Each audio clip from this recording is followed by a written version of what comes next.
We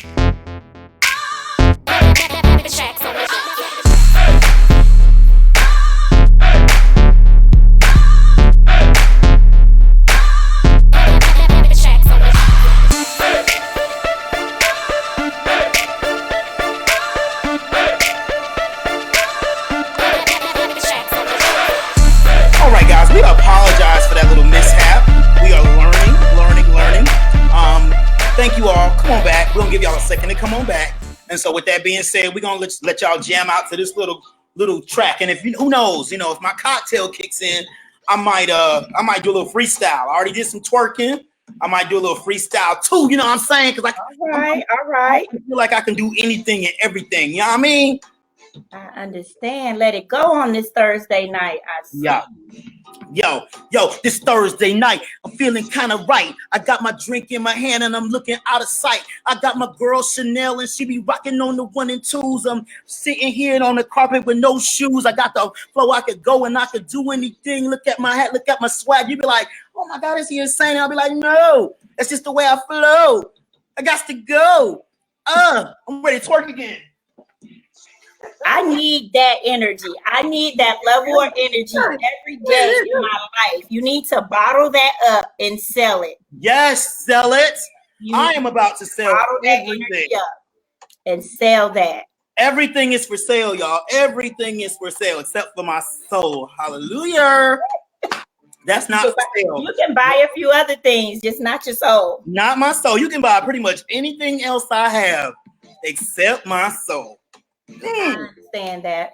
I felt, that gave me one of these. Guys, welcome to Cocktails and Conversation. I am Jeremy Johnson. And I am Shanell.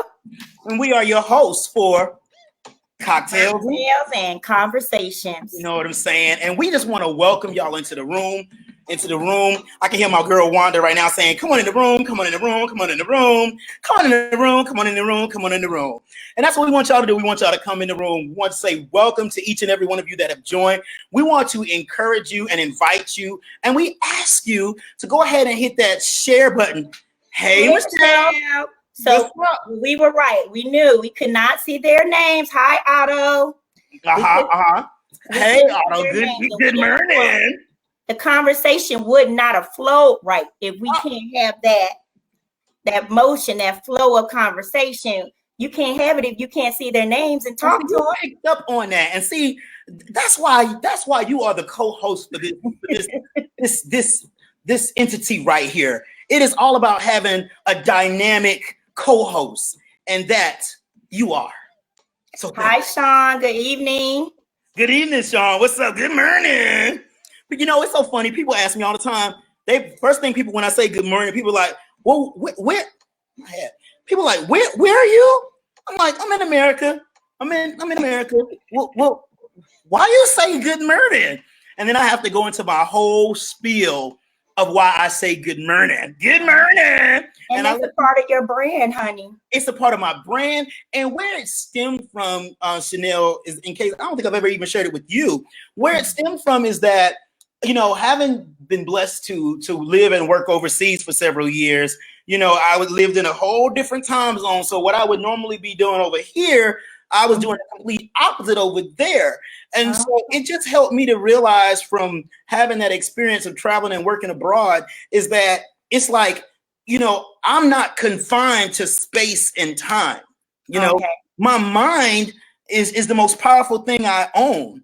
That coupled with my soul and my spirit.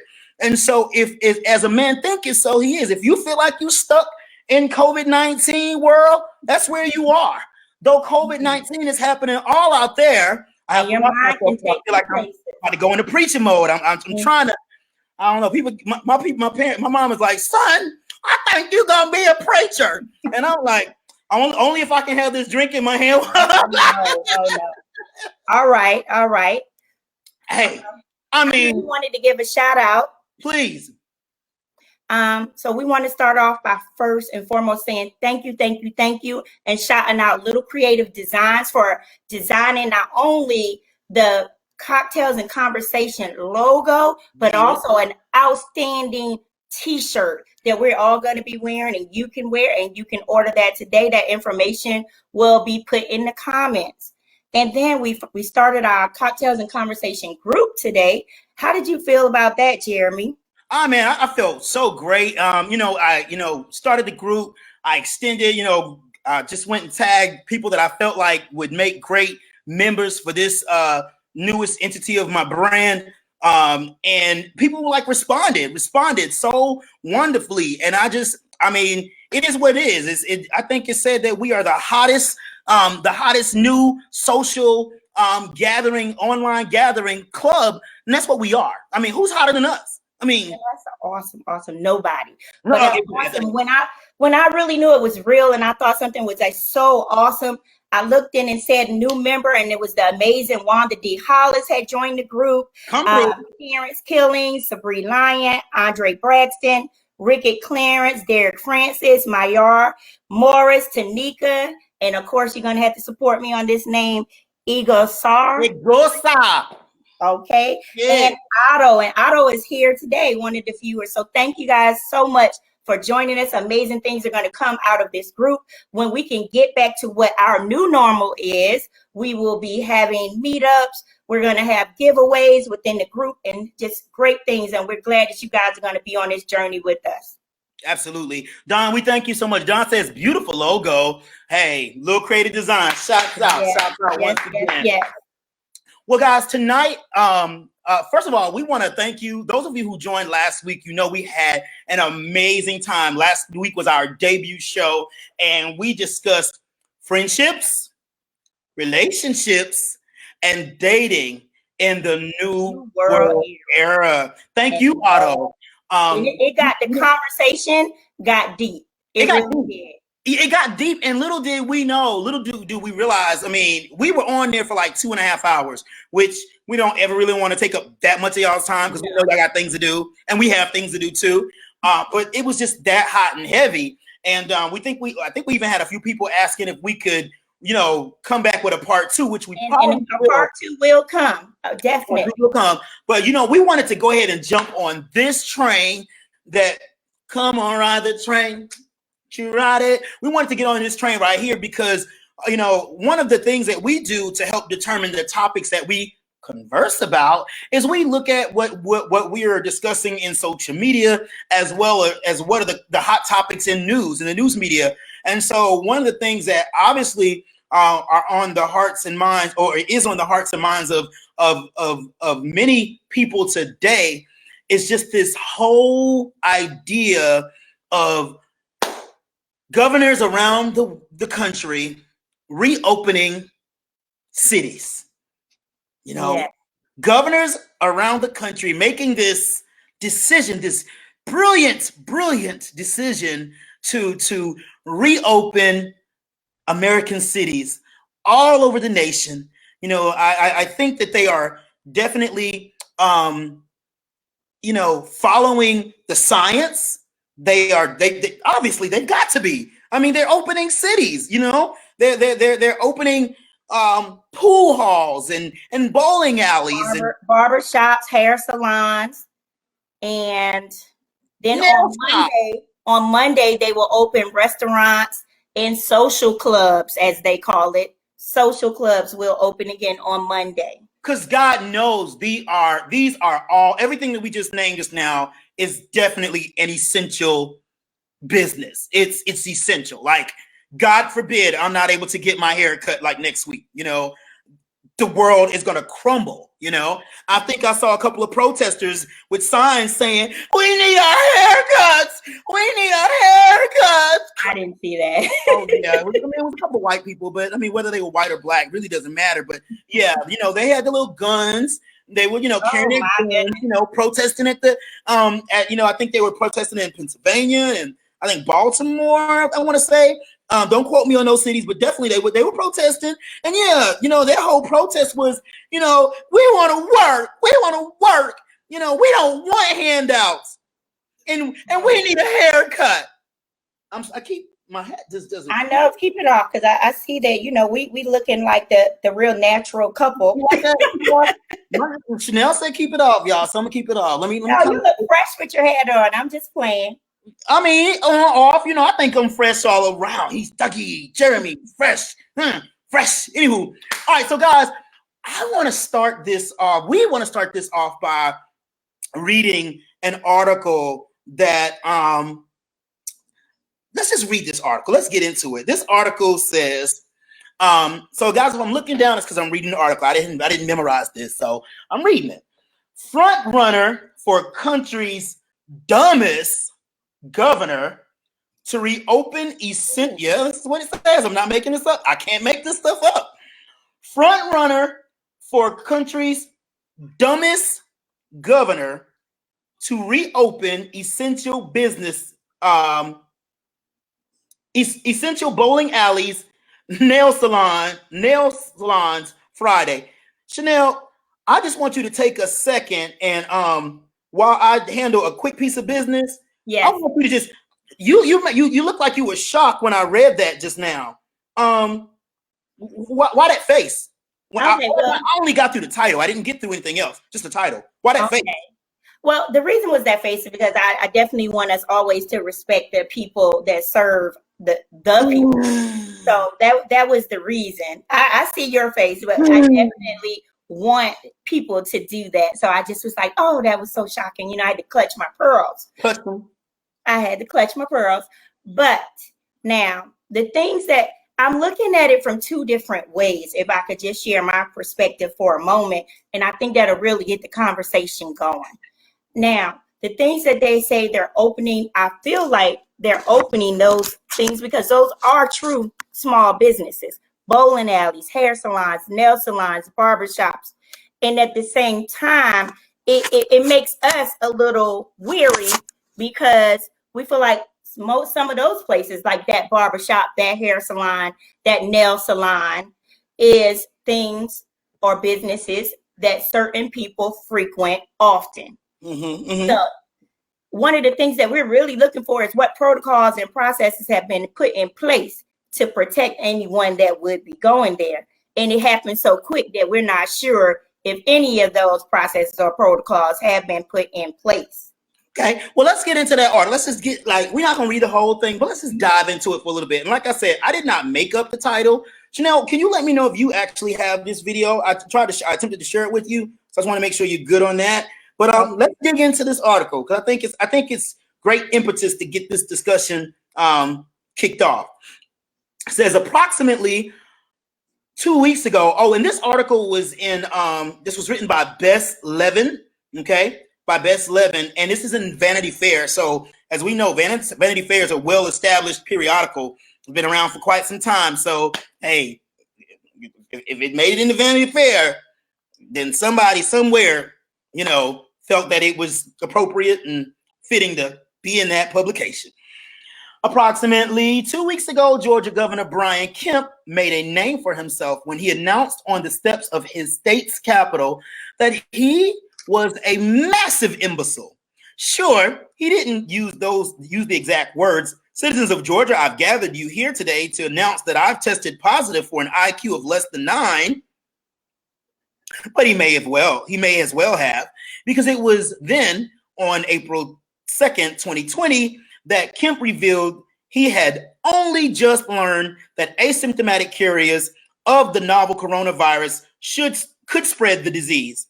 Despite his office being located roughly 6.5, y'all say it with me, 6.5 miles from the Centers of Disease Control and Prevention, and children having known for at least a month how the virus could be transmitted, Kemp told reporters.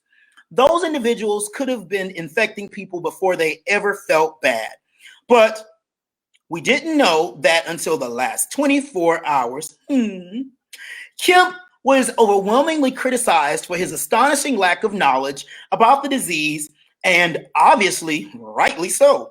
But apparently, instead of laying low for a while, listening to experts and taking the steps necessary to slow the spread of COVID-19 in his state, where cases have continued to rise, he decided to double down on his image as a wildly ignorant politician who doesn't avail himself to easily accessible information, listen to public health experts, or take the necessary steps to avoid reopening the economy too early and causing an even greater spike in cases. Because not only is he allowing some companies to get back to business on Friday, he seemingly asked for a list of the places where people are most likely to contract the disease and said, let's start with those. Kemp announced on Monday that gyms, hair salons, nail salons, barbershops, and bowling alleys will be allowed to reopen in the state on Friday, even as the number of coronavirus cases continues to rise. During an afternoon session press conference, Kemp said that the statewide shelter-in-place order will expire on April 30th. However, he urged the medically fragile to continue to hunker down until May 13th. The announcement comes even as top health officials maintain that the best way to prevent further spread of the virus at this stage of the pandemic is to continue enforced social distancing. Right? That's all I'm going to read of that. I think we have enough to get going. Good morning, Miss Baylor. How are you? Michelle said she saw Michigan protesters.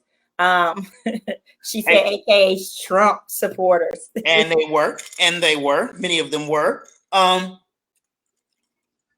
You know what? We forgot to ask people what they're drinking on tonight. Y'all, what are y'all drinking on? Definitely. We want to make sure you know that this is Cocktails and Conversation. So we welcome you to engage in a cocktail as we converse. Okay, a little drink makes the conversation just a little bit sweeter. Okay, or a nice cup of tea. A cocktail can be anything. A cocktail doesn't have to contain alcohol. I'm not saying that mine does. I'm not telling you what mine contains, but just know that it's a cocktail of my choice, my choosing. Okay, guys, tonight's topic is: are we being set up for the Okie Doke? Okay, vodka and cranberry. Don's guys. Right, Don. Yeah, I see. 3 Olives, Cosmo. Okay. Ooh, I like the 3 Olives brand. Are we being set up for the Okie Doke? We want to take a minute and ask you, when you hear that topic, like, what does that convey to you? When we ask the question, are we being set up for the Okie Doke? Once again, we want to ask, if you have not shared this video, please take a second. All it takes is 2 seconds, and drop a name or two of some of your friends or some of your dearest people that you appreciate or you think could appreciate this type of conversation. Let them know that we're on here, and this is for us. This is for us to educate ourselves. I say edutain ourselves. And really understand everybody's view. That's what conversations are all about. We share our different perspectives, and we come to an understanding, or we respect each other's differences. Absolutely. And just as Shanell said, we welcome, because we're probably going to get hot and heavy, and it might get a little bit political tonight. I know some people say, oh, you ain't supposed to discuss religion, politics, and there's one other thing. I don't know what I can't remember what the third thing is. But I'm like, who said that? Who made that up? Those are some of my favorite things to discuss. Only thing I ask is that you respect my view and I'll respect yours. And as adults, guess what? We can always agree to disagree. That's the adult thing to do, and ain't nothing wrong with that. Okay. And I definitely think last week's conversation, we had different opinions, but we definitely left respecting each other's opinion. Absolutely. And that's the way it's always going to be on our show, Cocktails and Conversation. All right. Money. What about money, Don? So he said, he says money, religion, and money. Politics, religion, and money. Those are the 3 things. I guess that's what Don is saying. The third one is politics, religion, and money. Okay, works for me. But like I said, I will talk about any of those 3 things all day, any day, every day. What comes to mind when we ask the question, are we being set up for the Okie Doke? Shanell, when I think about that question, it basically makes me think of, is there this purposeful / deliberate attempt to bamboozle a people? bamboozle, lead astray, set up for failure. That's what I think of when I think of you know, or come outside and spend that money that we just put in your bank account. Say that again, yeah. Come outside and spend that money we just put in your bank account. That's what you get this whole by the Okie. That may be one thing. Okay. It's eugenics movement. I think it's evolving. Eugenics, if my memory serves me correctly, that was this whole notion of a certain people being basically sacrificed in so many words, and people with a certain other kind of genes being, or other kind of of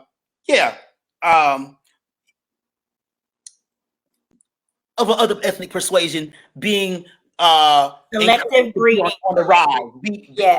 Their numbers growing while you shrink a certain other group set of numbers. A whole, I think, study was and a whole movement was done. I can't remember the lady's name behind this particular movement, but I think out of that whole movement even rose this whole notion of Planned Parenthood and things of that nature. Someone says illusion of inclusion. Of inclusion. All right, is it Desmond Jones? Oh well, his S is Demond.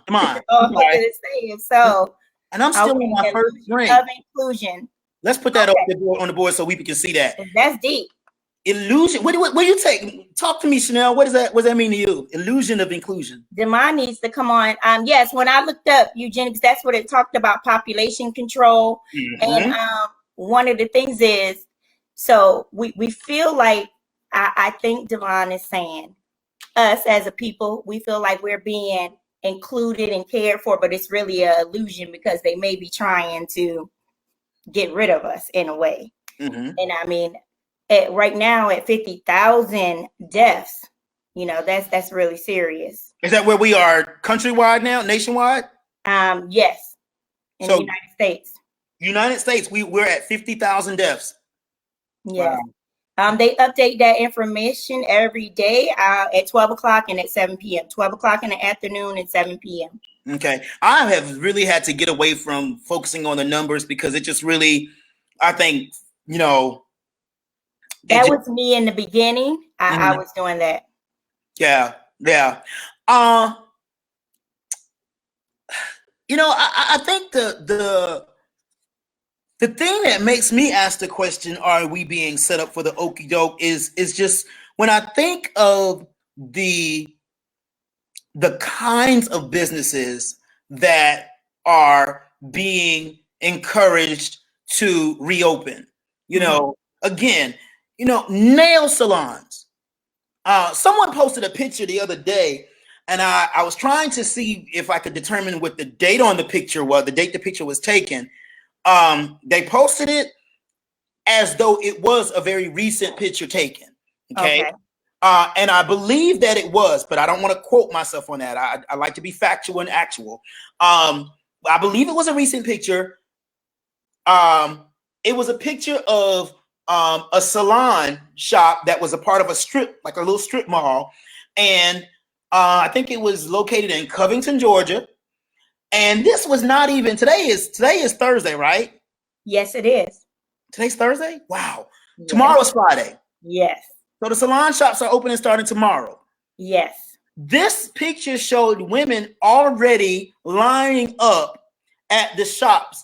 And I'm assuming, if I were to use deductive reasoning, I'm assuming they were there to try to go ahead and establish appointments. Okay. For this weekend, so that they could be like, some of the first ones to get their nails done. Yes. Now, I'm not a woman, okay? And I keep my nails very short to the best of my ability, okay? I don't even do my hands like this too often, so it ain't like you really gonna see my hands unless I'm shaking your hand, you know what I'm saying? Or we caressing or something like that, So I am a woman with those pretty little nails, and as you can see, I'm in need of that same. I definitely need to get my nails done, but we also, I will take them off myself and move forward. I will not be getting in those lines or walking into any establishment until I know that I would hope either my government or the owners of those establishments have developed a plan to really keep us safe. Yeah, because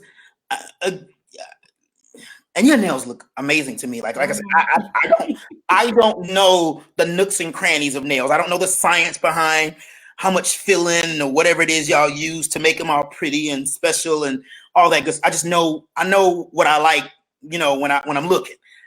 But is that essential?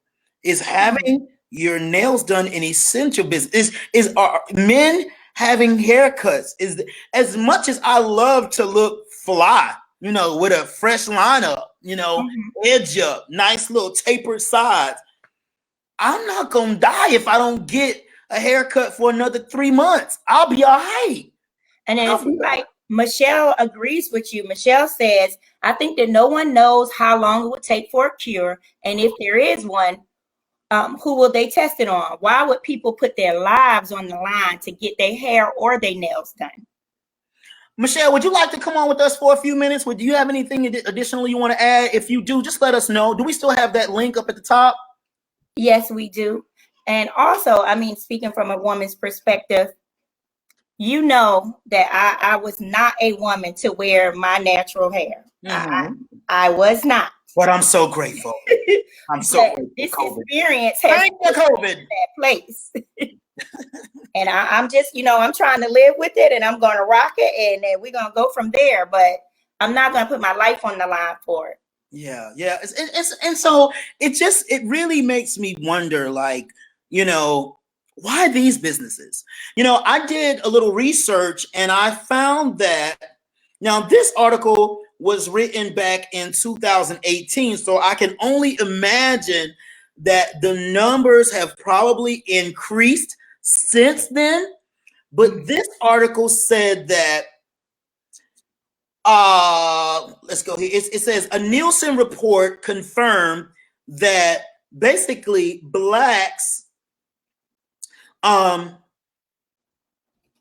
we spent $473 million in total hair care, $127 million in grooming aids, $465 million in skincare preparations, and a whopping $1.1 billion on beauty annually. Wow. And we've had a personal conversation about that, about how much money between getting my hair done, my nails done, getting your lashes done, going to get facials. I need my facial. Just so many things that you can end up spending about $1,000 within a month trying to what we would call be our best self.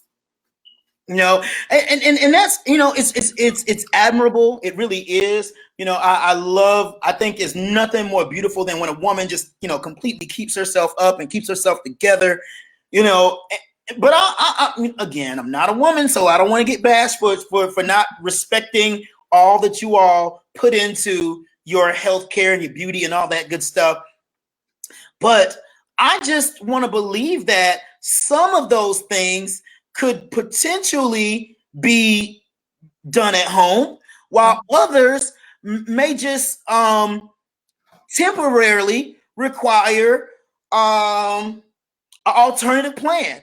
I imagine that if you wash your face with soap and water, and that's what it's getting now, and there's no lashes. The ones that God gave me, that's all I have is this natural hair. The lashes God gave me, and the soap and water in the bathroom. Michelle, I placed the link to join us right below. Again, she is in the back. She is in the background, and we can bring her on. Michelle, we're about to bring you on in, love, and welcome to Cocktails and Conversation. Hi, Michelle. How y'all doing? Good. Talk to us, Michelle. What's your take on the governor, our brilliant Governor Kemp, And where are you from, Michelle? I'm in Jonesboro, Georgia. Okay. Originally from Ohio. Okay. Youngstown in Cleveland, Ohio. All right. Yes. What's your take, Michelle? What's your take on Governor Kemp's decision to reopen the different businesses that he has started out, that he's targeting? I'm thinking it's too soon. And being that the announcement was made the early part of the week and things are supposed to start jumping off tomorrow, that does not give people time to get supplies, to get their places sanitized and ready for business or ready to receive people coming in and out. And there are rules in place that the state board has put for the hair industry people. Mm-hmm. But it's still not enough time. Yeah, and one of the things that I did read an article about that, Michelle, I'm glad you mentioned that, that they said that it's rules that the states have put in place for barbershops and nail salons and hair salons to follow, and that they would have people coming through to check frequently for all of those things. And if they were not in place, they would close them down immediately. So we'll actually see if that happens. Do they actually have enough inspectors to go around each establishment? That was one thing. Yeah, that was one thing that I was thinking. And also, anybody can do their job haphazardly. I can log that I came past your place, but did I really inspect it?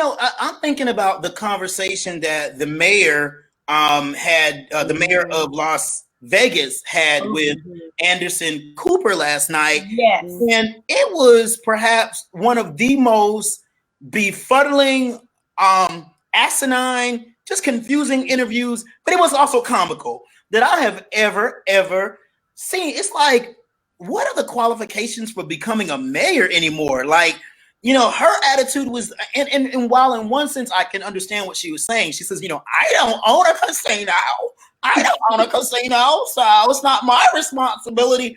No, you may not own a casino, but as the mayor of a city that potentially could see an influx of millions and millions of people as a result of casinos reopening, hotels reopening, and all the other entertainment sources that you all have, that they have in that city reopening, I would think that she would bear some type of responsibility for seeing that these entities are following the guidelines that are put into place. First of all, making sure that the guidelines that are put into place are even appropriate enough. And then once they are put into place, seeing that they're followed through. But she seemed like, well. Yeah, she really was not concerned. But she also said that she had already offered. She said that somebody or some group of people had to be the test group. And she was willing to be the test group. How can you are an elected official. How can you offer my life up to be a part of the test group? That's something I need to sign up for. Not you make a decision for me to be the test group. Absolutely. We got a couple of comments here. Well, first of all, Samuel wanted you to know that you look beautiful. Okay. Thank you, Samuel. And then Demond said, if a person taught you English, how much damage has been done and how much control has been really had? And I understand. I read that earlier. I feel like I understand what he's saying. Because if I teach you my language, then I have control, because the way you're communicating is the way I taught you to communicate. You don't know anything different. So that's the same thing here. And the moment that the governor said he was going to open the state back up, I'm going to tell you something I noticed on Wednesday. And I only go out of this house like most people if it's to do that store run that you're putting on the gloves and the mask and it's like you're going out into the Game of Thrones or something. But I saw more traffic on the road than I had seen in about a week. Yeah. What happened is one moment when he gave you a glimpse of hope, everything is okay because I'm going to open this city back up or this state back up, and people became comfortable immediately. He never said things are safer. He just said, I'm going to open it back up. And in a lot of people's mind, that means, well, you're my elected official. And if you're going to open it back up, then it must be okay. Michelle, I think the bottom line for all of these governors opening up their states is money. Mm-hmm. They want us to spend that money that That's the what I government said is giving earlier. us. They giving Yeah. it to us so we can go out there and spend it. And people need to think. Mm-mm-mm. Michelle, who do you think will be most impacted by, is there a particular group that you think will be most impacted by the decisions to open up the particular businesses that have been designated to open up on Friday? Is there a particular group that you think? And if so, why do you think that particular group? Are you asking me? Yes, ma'am. And then you can Okay. answer the question now. Well, not specifically a group, but people that don't think, that are not being, they're being very careless, because as she said, there was so much traffic on the roads yesterday. Today was even more traffic, and wait until tomorrow. It's going to be just like regular Atlanta traffic. Oh, wow. So bowling alleys, that's not an essential, but I know white people, black people, all people bowl. I don't bowl. So I'm not really, that I'm not looking at it that way. I'm not looking at that as a necessity. I know people been in the house, they anxious to get out, but sit and wait. Peace be still. Yeah. That's what my spirit is telling me. Mm-hmm. Definitely. And I'm listening to that. Jeremy. Michelle, thank you so much. We're gonna probably bring you back on in a little bit, okay? Thank you so much for sharing. Thank you, Michelle. Jeremy, one of the things when you ask that question that I think about, I am concerned for our younger people, our 18 to 30, age group, because they're tired of being in the house. They are a social group of people. And any places, like they say on Monday, our social clubs are going to open up. And I'm just wondering if it's going to be hundreds of them in those social clubs. And it's okay. So say if they open at 10 and they stay open to 2 or 4 in the morning, no one's going to be going through there spraying things down, wiping things off as people frequent those social clubs. How are they going to keep those people safe and healthy? No, let's go back. Are you okay? Because I have not seen yet that on Monday. Yes, on Monday, restaurants.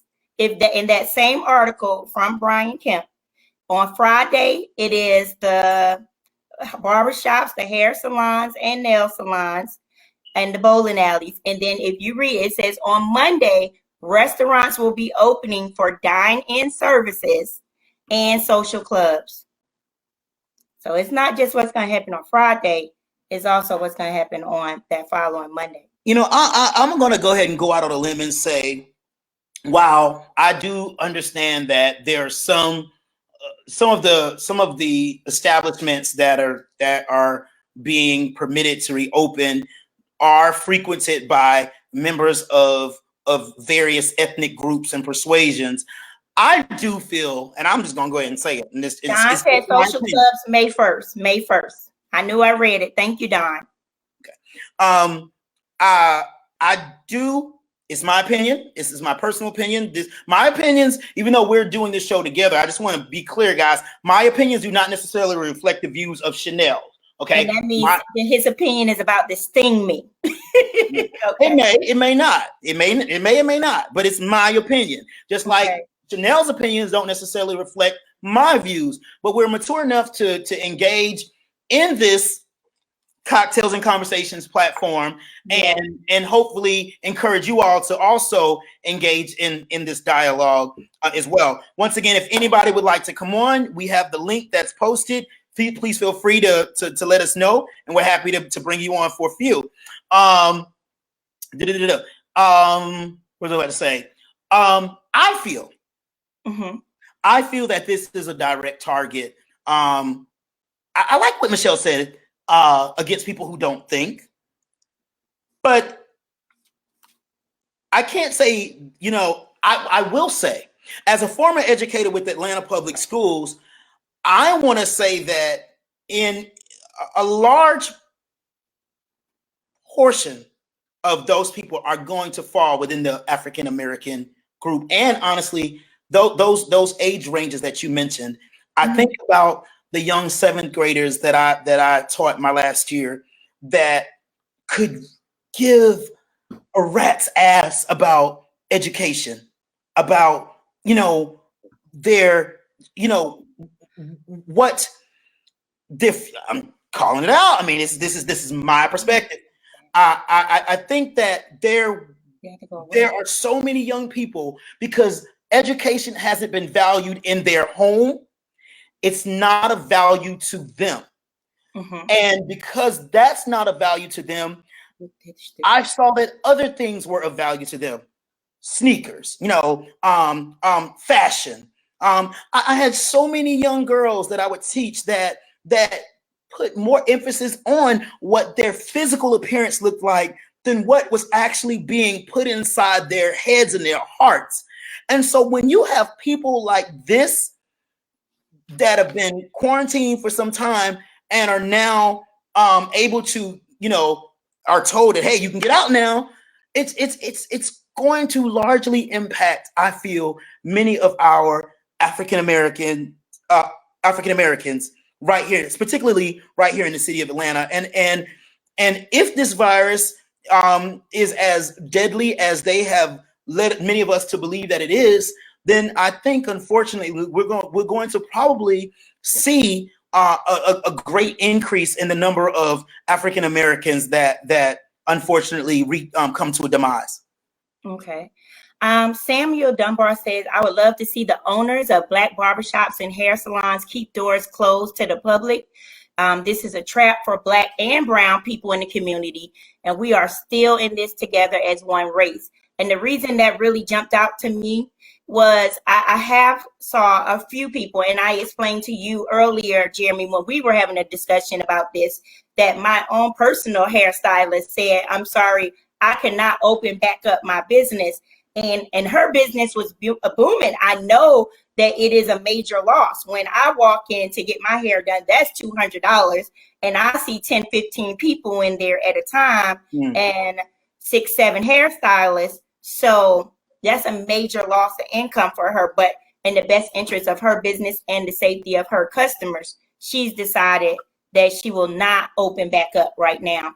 And Killer Mike, who owns barbershops here in the city of Atlanta, also said he would not be opening up his barbershops. So some people are doing that.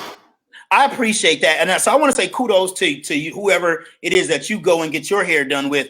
And I also did read that I'm a member of LA Fitness. I did see today that LA Fitness also now imagine they probably, that's a much larger business, and they probably have a hefty insurance policy or whatever protections necessary that will protect them from, from losing a whole bunch, fiscally. But even still, that they're taking that stance, I am grateful for that, because they said that they would not be opening their doors just yet. I really want to big up Mayor Keisha Lance Bottoms, just for her stance. It's amazing the power of the voice. And that's one of the reasons why we have this show, Cocktails and Conversations, because there is power in the voice.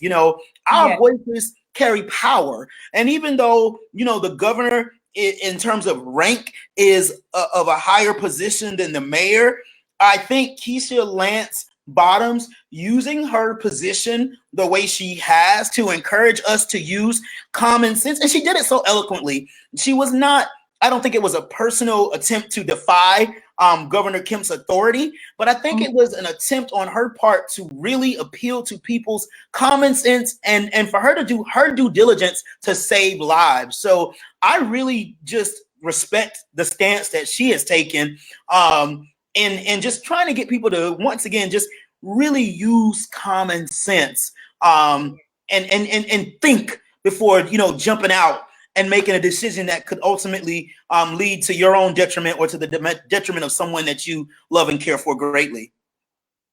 Definitely. Speaking of that, I want to take a different spin, or I want to dig further into this whole, are we being set up for the okie doke? I'm thinking about so with this whole, and then Sam, we're gonna get to your question in just a second. with this whole, you know, governors around the country now deciding to reopen the country, do we feel that this is an attempt to create a divide amongst different groups of people? Because when you think about it, you have, you know, one group, you have a group of people saying,